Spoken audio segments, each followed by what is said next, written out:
like a bullet train.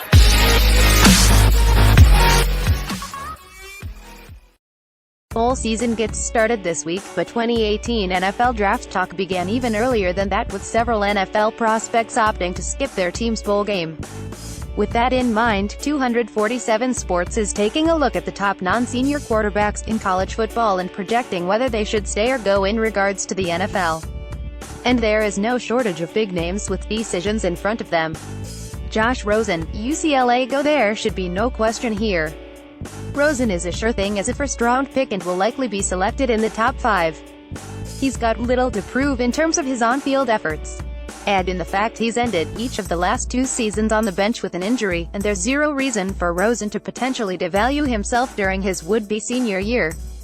Plus, if you're Rosen, would you rather learn from your 4th offensive coordinator in 4 years at UCLA or be in the NFL making millions? Lamar Jackson, Louisville stay. Jackson at least hinted earlier this year he could return to Louisville for his senior season. But that was in the off-season, and it's not like Jackson has much more to prove in college. Yet, there are still a few things out there for Jackson in terms of the college game. First, if he comes back, he could potentially join Archie Griffin as the only two-time Heisman winner in history. Second, with a better defense, Jackson could help Louisville to its first ever ACC title. Third, there are still plenty of people out there who question Jackson's ability to play in the pros. If he returns and continues to improve as a pocket passer, Jackson could cement himself as a first-round prospect and one of the greatest college football players of all time. Sam Darnold, USC go. Darnold might well return for his redshirt junior season.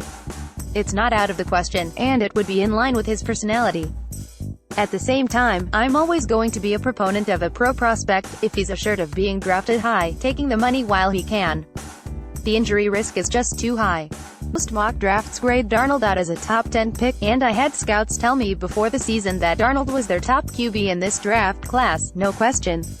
There's certainly plenty for Darnold to work on.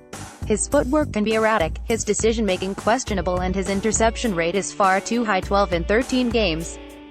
That doesn't really matter when people are willing to draft you early, right? I wouldn't fault Darnold a bit if he'd decided to return to college. I'd likely applaud it. I just know I'd tell him to take the money if I was advising him. Earning a degree and enjoying the college experience are noble goals. But as Darnold's dad told me this summer, Darnold's motivation was never academic. Photo Josh Lefkowitz, Getty Drew Lock, Missouri go. This distinction is largely dependent on Lock's NFL evaluation, but he's a player who will only rise during the draft process. A smart kid with a pro frame, 6'4", 225 pounds and a big arm, Lock has the tools to be a high-round pick. He also has the stats. Lock set the SEC single-season passing touchdown record this year, and showed time after time he can throw deep, 9.6 yards per attempt. With Josh Heupel moving on to UCF and Missouri's coordinator situation up in the air, Lock should go get his money if he gets a day 1 or day 2 evaluation. We expect him to. Clayton Thorson, Northwestern's day. Thorson and Lock are actually rather similar. Both started as true freshmen and are 3-year starters as a junior. Both stand at 6'4", 225 pounds. Most importantly, both have NFL skill sets in the mind of evaluators. There is a big difference, though: production. Thorson, in a more pass-happy system than you'd expect from Northwestern, threw for just 6.59 yards an attempt and had 15 touchdowns to 12 interceptions. Come back one more year and continue to evolve, and Thorson could vault himself into early round consideration in 2019. Garrett Stidham, Auburn's day. I'm normally a take your money when you can kind of guy. But it makes sense to stay in some cases. Stidham seems to understand that.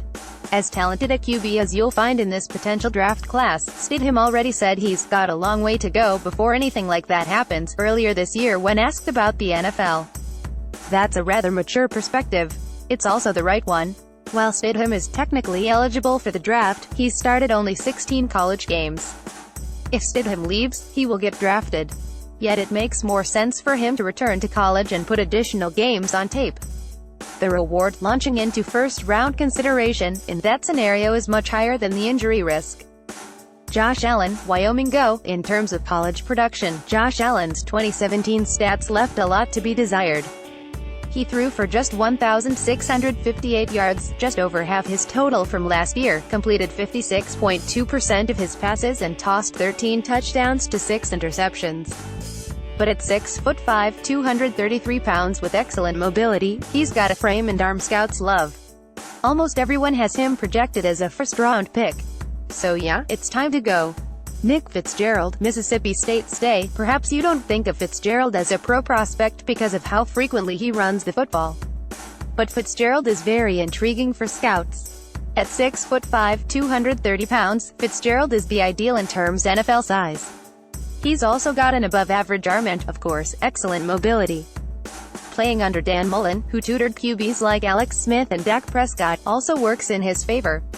Fitzgerald will get drafted if he leaves. Yet Fitzgerald, who suffered a gruesome ankle injury in the Egg Bowl, would be best served by returning to Starkville for 2018. Create an uptick on his 55.6 completion rate and 15-11 touchdown-to-interception ratio, and Fitzgerald goes from intriguing to a potential high-round pick in 2019. Photo Justin K. Aller, Getty. Will Grier, West Virginia Stay. Yet another QB on this list to unfortunately have his season ended with an injury. Grier should return to school. While he did rank as PFF College's second-best QB in the country, this was Grier's first full year as a starter. Add that to occasionally questionable decision-making, which led to 12 INTs, and Grier would benefit from another season at West Virginia. But if he does indeed leave, Grier's ability to hit intermediate and deep throws with consistency is a boon. DeAndre Francois, Florida State Stay. I don't think there's much question here. Francois is an NFL talent, but his Week 1 injury against Alabama ended any legitimate chance of him leaving following his redshirt sophomore season. Francois would likely still be drafted if he declared very late, but he stands to gain a lot by returning and putting a full season of upperclassmen play on film. Jake Browning, Washington Stay. If you look at Browning's numbers on paper, you'd see a player primed for an early jump to the NFL. He's a Pac-12 Offensive Player of the Year, a top 6 Heisman finisher, a 3-year starter and a player who completed 68.9% of his passes this season. But Browning, at 6'2", 210 pounds, doesn't have an NFL frame. He also doesn't really have the arm scouts look for. WalterFootball.com ranks Browning as its 22nd overall quarterback in the 2018 NFL draft pool, saying simply, he doesn't have a pro skill set. Browning should return to school, set some Huskies records and take another year to put additional weight on his frame. Trace McSorley, Penn State Stay. A situation similar to Browning's, McSorley is a great college quarterback who doesn't project well to the pros. The size that initially kept recruiters away from McSorley will be a red flag for the NFL. Elite athletic ability and arm talent can help cover up for a lack of size in the pros, but McSorley has neither. But there's still plenty for McSorley to accomplish in college. It's easy to envision McSorley as a potential Heisman contender on a team that should contend for a national title if he returns for his senior year.